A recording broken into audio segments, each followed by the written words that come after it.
The well service truck sat parked beside the wellhead with its outriggers down, and the estimate on the hood was held flat by a socket wrench so the wind wouldn't take it. $16,000 typed out in plain black numbers for pulling the old submersible pump and setting a new one. Wendell Pruitt stood over it with his arms crossed, reading it for maybe the 5th time that morning, the way a man reads a number hoping it'll shrink if he looks at it long enough.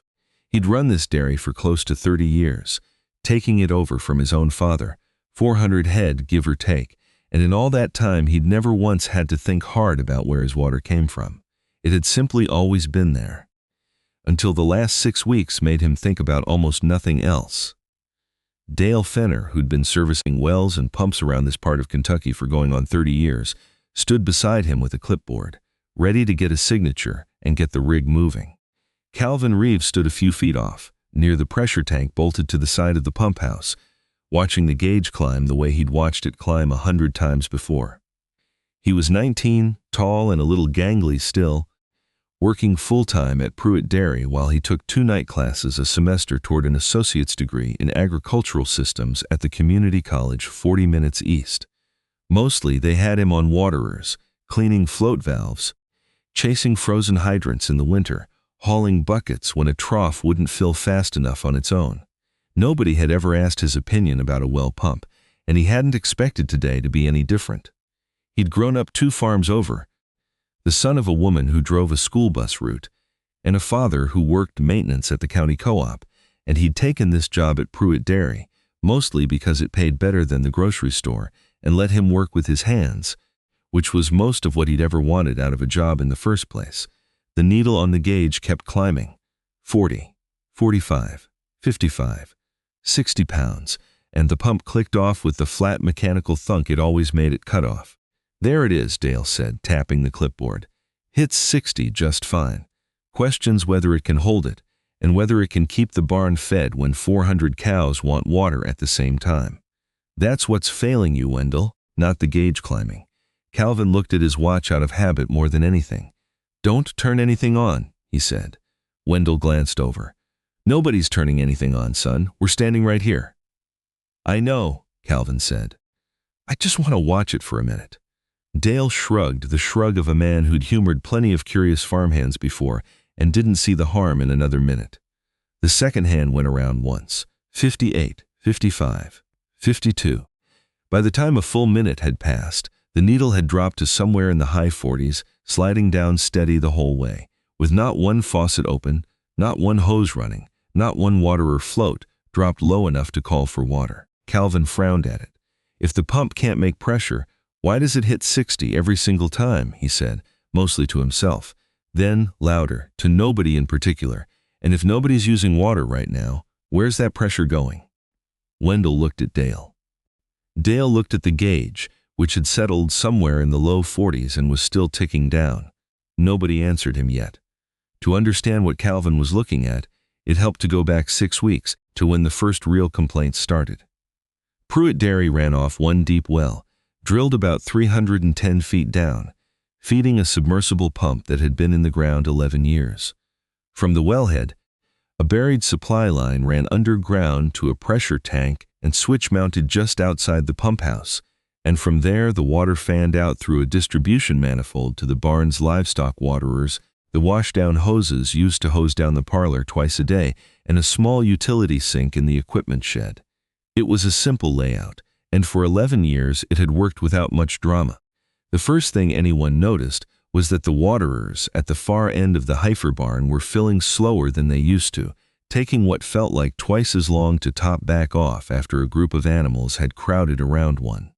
Then, Wendell started hearing the pump cycle at night, the switch clicking the motor on and off from out at the pump house, audible even through his bedroom window if the wind was right, at hours when nobody on the farm should have been running enough water to trigger it. By the 3rd week, the washdown hose in the parlor had noticeably weaker pressure than it used to, enough that the crew was taking longer to hose down after each milking, which nobody had time for on a schedule that started before 5 in the morning. 2 of the milking hands started grumbling about it openly, one of them half joking that they might as well go back to hauling wash water in buckets like his grandfather used to. And Wendell, tired of hearing it, finally made the call. Wendell called Dale, because Dale had serviced that well and pump since before Calvin was old enough to drive, and if anybody knew that system, it was him. Dale's diagnosis wasn't unreasonable, and nobody on the farm thought it was. The pump had 11 years on it, plenty of hours logged, and submersible pumps in that kind of service life did wear. Impeller stages eroding slightly, bearings loosening, output declining from what the pump had delivered fresh out of the box. He pulled amperage readings at the control box and found the draw running a touch different from what he'd have expected on a healthy pump of that size. Not wildly off, but enough to raise an eyebrow. He timed recovery under load, running the washdown hose and 2 waterers at once, and found the system slower to climb back to cutoff than it should have been for a pump that size on a well with decent recovery. He also pulled the well log from his files, the record from the original installation 11 years back, and compared static water level and drawdown figures against a quick test he ran that afternoon, just to make sure the well itself wasn't losing capacity underground, separate from anything the pump was doing. The well checked out fine, recovering water at close to the same rate it had on the day it was drilled, which told Dale the trouble was mechanical, sitting somewhere between the pump and the tank rather than in the aquifer itself. Pump's not dead, he told Wendell, but it's not what it was in year 1 either. At 11 years, with what I'm seeing on amperage and recovery, I'd start planning for a replacement before it strands you during a hot week when the herd's drinking heaviest. That was a reasonable thing to say, and Wendell took it seriously, but he wasn't the type to spend $16,000 on a guess, so before signing anything, he asked Dale to check the cheaper possibilities first. Dale didn't argue with that either. A good contractor never minds ruling things out before running up a bill, and over the next week and a half they worked through a short list. The pressure switch itself was original to the tank, old enough that Dale replaced it outright rather than trust a decade-old switch to be reading and cutting accurately. He checked the gauge against a second calibrated gauge to make sure it wasn't lying to them, and it wasn't, reading true within a pound either way. He found one hydrant out past the dry cow pen with a slow drip at the base, worn packing, letting water weep out around the stem, and replaced the packing on the spot.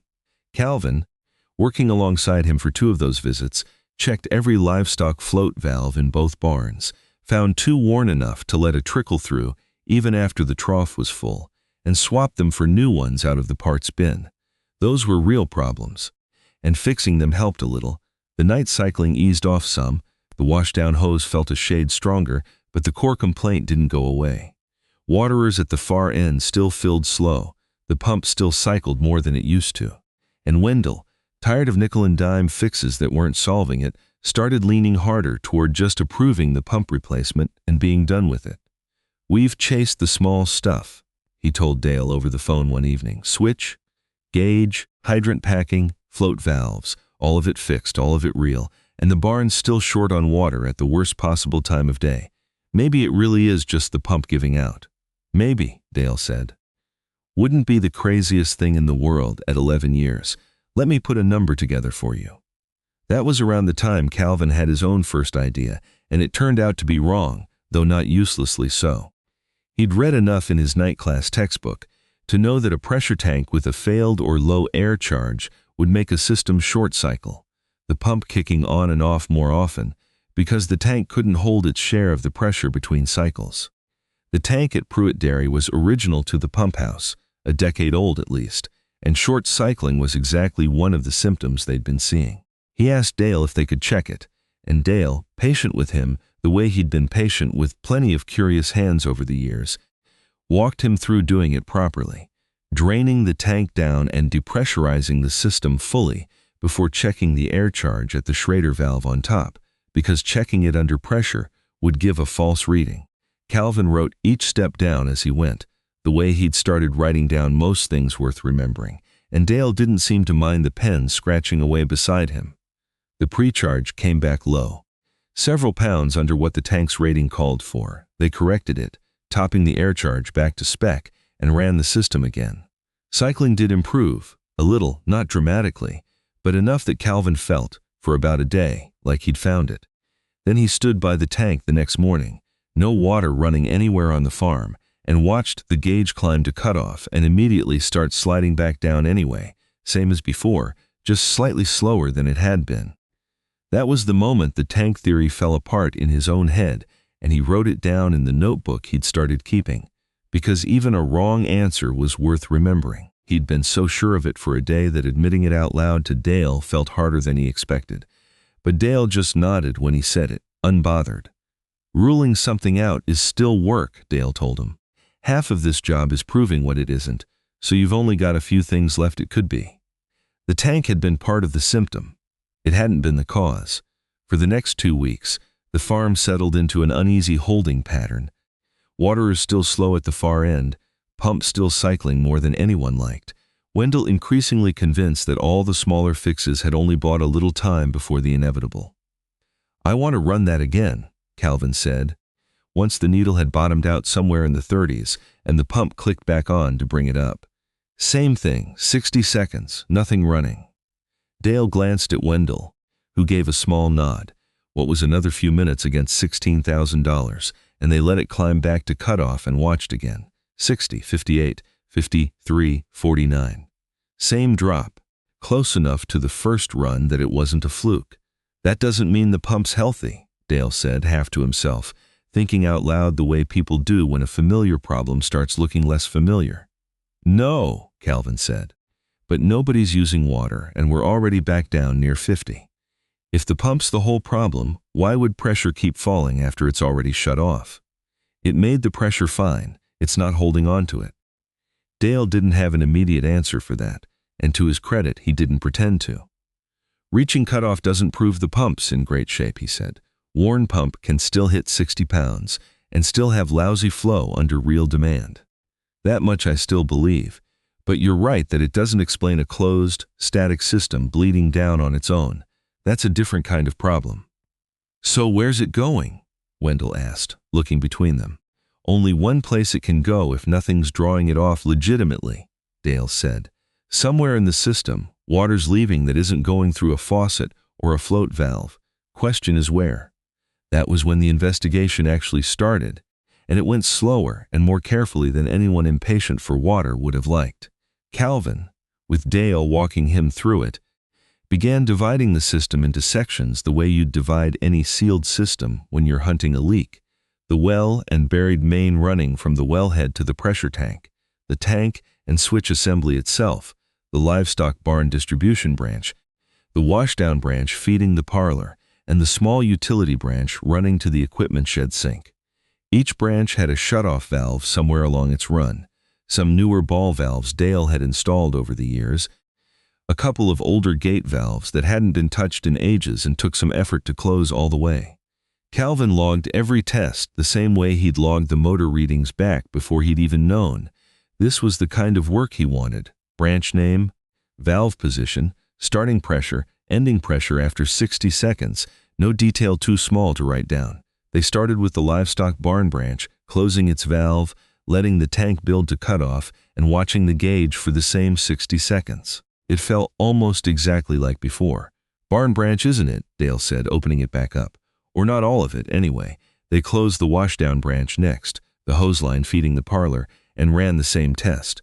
Same result. Pressure dropping steadily, whether that branch was open or shut. The utility shed line came next, closed off entirely, tested the same way, and the gauge still fell at roughly the same rate. By the third branch, Otis had wandered over to watch, arms crossed, and asked what exactly they thought they'd find by shutting off valves nobody had touched in years. Whatever's left after we've ruled out everything else, Calvin told him, and Otis didn't have much of an answer for that, just grunted and kept watching. That left one thing. Only piece we haven't isolated is the buried main itself, between the wellhead and this tank, Dale said, looking at the run of pipe disappearing into the ground a few feet from where they stood. There's no valve partway along it to test with, not on a run this old. Only way to isolate it is close the valve right here at the tank inlet, which cuts the tank off from everything downstream of the well, and see if the tank side holds pressure on its own without the well feeding it at all. They closed that valve, watched the tank side gauge, and it held rock steady, barely moving over a full 2 minutes, with nothing feeding it and nothing drawing off it. Tank and everything downstream holds fine by itself, Dale said. More to Calvin than to Wendell at that point, the way a man talks when he's starting to trust the person standing next to him. That's not where it's leaving. He opened the valve back up, let the well side reconnect, and this time watched the gauge with his own eyes for the full 60 seconds, arms crossed, waiting to be convinced. It fell the same way it had every other time. Buried main, he said. Somewhere between the wellhead and this tank, water's leaving that pipe underground, and it's been doing it long enough that it explains the night cycling. The slow far waterers, the weak wash hose, probably most of what you've been calling a tired pump. Wendell didn't look thrilled about the idea of digging up a buried line any more than he'd look thrilled about a new pump, but at least this had numbers behind it instead of a guess. His foreman, a wiry, weathered man named Otis Marsh, who ran the day-to-day barn work, wasn't shy about voicing his own frustration standing right there at the wellhead. We've been babying this system for 6 weeks, Otis said. Cattle still need water twice a day whether we've got a theory or not. How long's digging up 90 feet of pipe going to take? Not digging up all 90 feet, Dale said.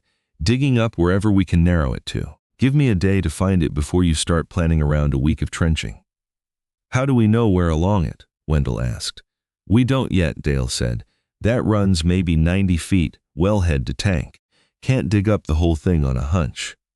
That was where Calvin remembered something Wendell had mentioned weeks earlier, almost in passing, about an old drainage trench that ran along part of that same path, dug decades back to keep the pump house apron from flooding during spring thaw, backfilled with coarse gravel that still drained fast even now. If there's a leak and the ground's not showing it, maybe it's not the ground stopping it from showing, Calvin said. Maybe it's going somewhere on purpose, same as it was built to. That old gravel trench, Wendell said slowly, catching up to the thought, runs right along there, don't it? If the buried line ran anywhere near that old trench, a leak there wouldn't puddle on the surface the way it would in ordinary soil. It would just disappear straight down into the gravel and follow the old drainage path underground, invisible from above, no matter how much water was actually leaving the pipe. Dale liked that theory enough to walk the ground with an old set of drawings from the original well installation, pacing off distances, and confirmed that the buried line did run close alongside that old trench for roughly its middle third. He brought out an acoustic leak detector the next morning, a listening probe that could pick up the faint hiss of pressurized water escaping through soil, and walked the length of the buried run slowly, headphones on, stopping every few feet to listen. Calvin walked behind him with a can of marking paint, ready to spray the ground wherever Dale held up a hand. The two of them worked in near silence for the better part of 20 minutes, Dale pausing every 6 or 8 feet to press the probe into the ground and listen, shaking his head, moving on. Twice he thought he had something, backed up, listened again, and decided it was nothing more than the pump itself cycling on somewhere behind them. About 2/3 of the way along, close to where the old drainage trench ran nearest the line, Dale stopped, backed up 2 steps, listened again, and held up his hand. Right about here, he said. Not certain, but the sound's loudest right in this stretch. Calvin marked the spot, and the day after that, with Wendell standing by looking like a man bracing for bad news, they brought in a small excavator and started peeling back soil in careful, shallow passes rather than one deep gouge, the way you dig when you don't want to put a bucket through the very pipe you're hunting for. Otis stood at the edge of the hole with his hands on his hips, watching each pass come up, muttering that he hoped to God this was it, because he was out of patience for theories that didn't come with a visible answer at the bottom of a hole. Calvin stood closer than anyone, close enough that Dale finally waved him back a step for safety, but not before making sure Calvin had a clear view of each pass as the bucket came up. The first 1.5 feet of soil came up only slightly damp, nothing dramatic, nothing that would have told anyone walking across that ground that something was wrong underneath it. At around 2 feet down, the gravel backfill of the old drainage trench showed itself, dark and wet in a way the soil above it hadn't been. Dale had the operator ease off and finish the last several inches by hand, careful shovel work, until the buried line came into view, a run of old polyethylene pipe sitting right where the drawing said it should be. Right where it crossed the edge of the gravel trench, a coupling fitting, an old-style clamp joint, decades out of date compared to what Dale would have installed today, had a hairline split along one side, and out of that split, under the 60 pounds of pressure the pump had just built, a thin, steady stream of water was spraying sideways directly into the gravel, disappearing the instant it hit the stone. "There it is," Dale said, crouching down to look closer. "Been doing that a while by the look of that fitting. Old clamp joint, probably original to whenever this line got tied into that trench. Rock underneath soaked it up every single time, no puddle, no wet spot on the surface, nothing to see unless you were standing right here looking straight down at it." Wendell stared at it for a long moment, the way a person stares at an answer that's both a relief and slightly infuriating at once. "All this time," he said. "All this time," Dale agreed. "Explains the night cycling, pump kicking on to make up for water bleeding out here even at 3 in the morning. Explains the slow far waterers. System's been running short on available flow because part of what the pump makes never gets past this point. Explains why your pumps look tired on every test I ran. Because it's been working overtime for weeks trying to keep up with a line that's dumping water underground the whole time it runs. They shut the well down at the breaker, locked out the pump circuit properly before anyone worked near the exposed fitting, and once it was safe, Dale cut out the failed section of pipe 4 feet on either side of the split coupling to be sure they weren't leaving any compromised material behind, and replaced it with a new length of properly rated line and a modern compression fitting instead of the old clamp joint. Calvin worked alongside him the whole time, handing over fittings, holding the pipe steady while Dale made each connection, close enough to see exactly how a proper compression joint went together instead of the decades-old clamp style that had failed in the first place. Old style like that, you tighten a strap around the pipe and hope the rubber does the sealing forever. Dale said while he worked. These newer fittings compress onto the pipe itself, more surface, less chance of exactly this happening again anytime soon.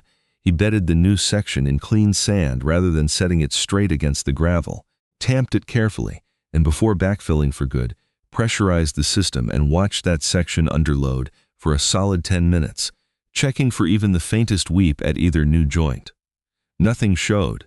They backfilled it properly, layer by layer, and left the ground marked so nobody would forget where that fitting sat if it ever needed servicing again.